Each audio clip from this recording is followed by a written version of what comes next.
ici, nous voyons, nous sommes à quel endroit ici? Ah, nous sommes dans l'école technique, on appelle plus facilement ITEA. Ah, donc dernièrement, vous nous avez appris que vous êtes enseignant, donc c'est ici que vous enseignez? Oui, ici, là. Donc là, c'est mon école. Hein. Là, c'est mon école, j'ai réussi. Ah, pratiquement, je pense que c'est la... Ah, pratiquement 15 ou 16 ans comme ça, je suis dans cette école ici. Là. Ah. Donc ici, quelles sont les options qui sont organisées? Non, il y a beaucoup d'options qui sont organisées ici. Il y a l'option... mais l'école est à caractère agricole. Hein. Donc c'est une école à caractère agricole. Donc on a associé d'autres options pour renforcer l'effectif. Entre autres, nous avons l'électricité, la mécanique, la construction. Voilà, ce sont les options qu'on a pu organiser. Mais l'école vraiment est à caractère agricole. Voilà, donc on a des options différentes. C'était une école qui avait été ouverte dans le cadre de l'agriculture. Ah, là tu le dis là, c'est vraiment ça, c'est vraiment ça. Voilà, Monsieur Sakoul, est-ce que vous appréciez la qualité de l'enseignement aujourd'hui en République démocratique du Congo? Là, en tout cas, je vous dis, on a inséré le problème là. On a inséré le problème. De ce côté-là, je vous assure qu'on a des problèmes sérieux. L'enseignement chez nous là est au rabais. Hein. Là, on doit reconnaître ça. Hein. Et vraiment, est au rabais, au rabais. Nous, quand nous filmons des élèves, quand nous étudions, ce n'était pas comme ça là. Donc aujourd'hui, vraiment, l'enseignement est au rabais. Vous pouvez aller ici comprendre un enfant qui termine les études là, incapable de construire même le verbe être là. Hein. Le verbe être, il ne connaît pas le verbe être. Il veut le présenter là. Mais il est en 6e année parce que nous ici, 6e des humanités. Aujourd'hui là, on a changé d'appellation. Si c'est 4e là. Mais moi je pense que ce n'est pas l'appellation là qui change, qui va changer je ne sais quoi dans l'enseignement. Même si on peut changer les termes 7e, 8e, mais c'est là, les jours on verra, sur le terrain là on voit absolument rien. Mais moi je pense que la qualité de l'enseignement, c'est de là, le nœud du problème c'est là. Il faut qu'on arrange un peu la qualité. On arrange la qualité de l'enseignement. Alors, quelles sont les causes? Parce que c'est chaque fois que le gouvernement fait des innovations dans le secteur de l'enseignement. Les innovations, mais ça ne semble pas vraiment aboutir à des résultats escomptés. Non, les plus grands problèmes, c'est quoi là? Tu vois, l'enseignement, c'est très vaste. Hein? Ah, je ne saurais pas énumérer tous les problèmes là. Peut-être quelques-uns là, je peux donner. Mais pour prendre, soit énumérer tous les problèmes qui engorgent l'enseignement ici là, en tout cas c'est un peu difficile. Ça c'est un problème. Mais quelques problèmes qui rongent le secteur de l'enseignement. Encore. Entre autres, tu vas voir la pauvreté aussi. Hein, la pauvreté de qui? La pauvreté des parents. Parce que maintenant, aujourd'hui, vous pouvez vous imaginer, un parent qui a 3-4 enfants, avec les frais scolaires qui coûtent normalement cher comme ça là. Hein? C'est très cher. Mais monsieur Sakoul, vous n'allez pas me dire que... Vous n'allez pas me dire que les parents qui sont par exemple à Kinshasa, qui payent des montants colossaux. Chaque milliard a ses réalités. Je vous assure, ne comparez pas Kinshasa par rapport à nous autres ici. Ici, on ne vit que de l'agriculture. On ne vit que de l'agriculture chez nous ici là. Il n'y a que l'agriculture. Un pauvre commerçant, un pauvre paysan qui va semer les maniocs, qui va aboutir les maniocs, soit semer les maïs avec les arachides là. Quand tu vas au marché là, et ça lui, il a combien, il gagne combien? Mais il n'a rien, absolument rien. Maintenant, il faut nourrir toute la famille. Il a 4 enfants qui doivent scolariser. Et les frais scolaires qui coûtent énormément cher. Maintenant, il va dire que non, voilà. Kinshasa, c'est la capitale. L'argent circule en tout moment. Il y a même des sociétés. Quand tu viens chez nous ici, ceux qui font vivre les gens, c'est la société, non?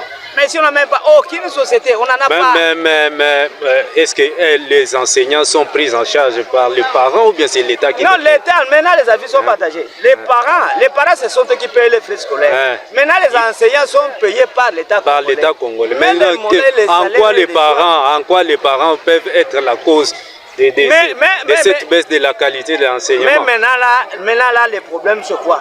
Aujourd'hui, on court derrière les effectifs. On court les effectifs. Maintenant, les frais là, ce sont les parents qui payent. La petite collation là qui revient. Parce que les salaires d'un enseignant est dérisoire.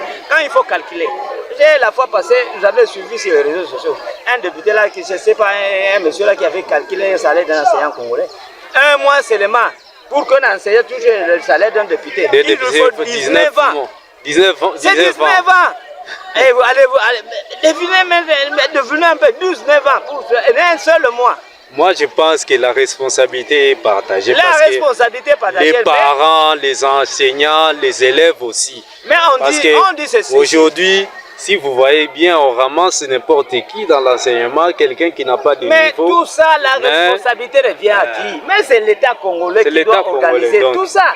Parce que notre État est démissionnaire, je vous le dis. Il est démissionnaire parce qu'il suffit qu'il prenne sa responsabilité. D'abord, mettre l'enseignant à l'aise, c'est fini. Tout ça va disparaître. Mais l'enseignant n'est pas... Vous pouvez imaginer un enseignant qui vient affamer comme ça, là.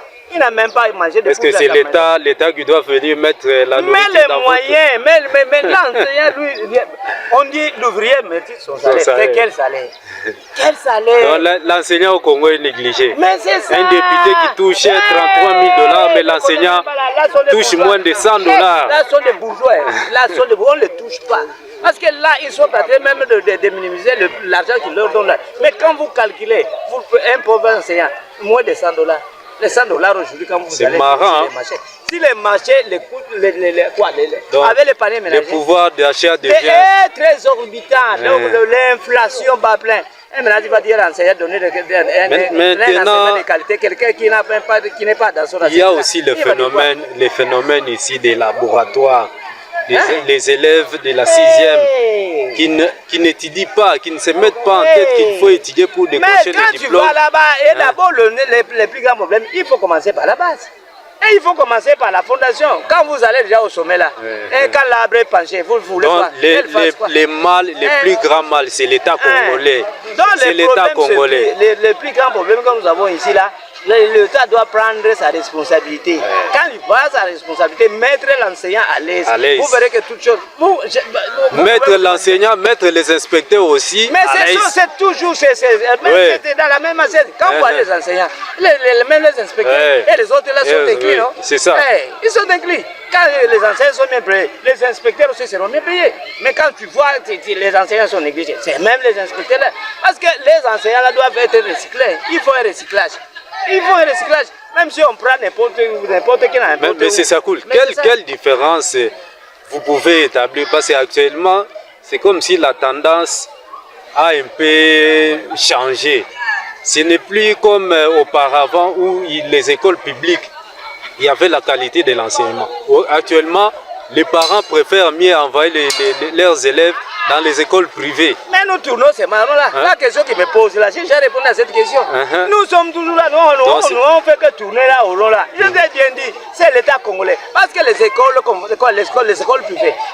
privées, là, tu dis très bien c'est privé. C'est privé. C'est pas ça, pas un individu qui a mis sa cagnotte, il a mis son argent, engagé son paquet, il construit des très beaux bâtiments, il engage des très beaux enseignants, et les frais scolaires, les parents trouvent que là c'est mieux. Et les parents qu'il faut étudier les enfants dans les écoles privées là, ce sont les parents qui ont l'argent.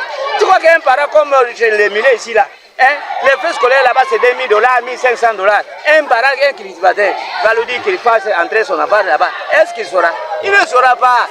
Tu vois, donc la réponse elle est claire là. Donc nous disons quoi là? Il faut que l'État prenne la responsabilité. Dès que l'État va comprendre l'enseignant c'est qui.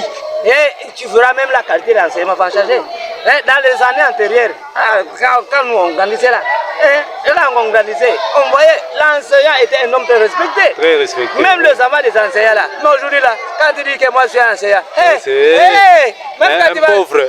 Il dit que c'est un misère. C'est un misérable, pardon, il a la misère. Donc il vit avec la misère. Donc c'est un misérable. Il dit que moi là, qu'est-ce que je fais avec cet enseignant là? Enseignant là. Il a quoi? Parce qu'il attend quoi? Moins de 100 $ par mois. Et ça fera combien de temps? Tripler les dettes, même cet argent qu'il prend là. Parce que pauvre lui. À la fin du mois, il se retrouve avec. Il va se mettre ici là, et puis il va encore. Avec 0 francs dans son compte. Est-ce que qui a déjà vu la vie c'est comme ça là? Ah là, non, c'est pas ça la vie. Non, bon, Donc, là, merci monsieur Sakoul, on vous dit merci.